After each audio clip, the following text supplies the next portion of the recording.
Let's look up how to buy shares of Wingstop Inc. and walk through the steps.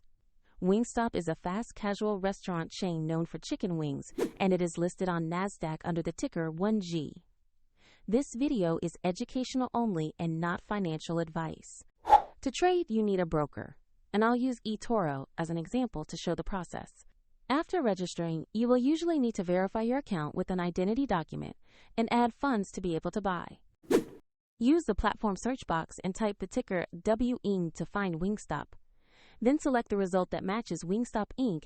to ensure you have the correct stock. On the stock page, you can read basic company information and view the price chart for recent performance.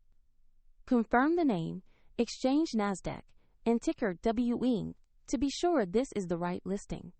Tap Invest or Buy, enter the amount you want to allocate, and review the order details before confirming. If the market is closed, the order may be queued or executed at the next available price, and if you lack sufficient funds, the platform will prompt you to add money before final confirmation. Once completed, your new position will appear in the portfolio. Check the description for the link to eToro if you want to explore the platform shown here.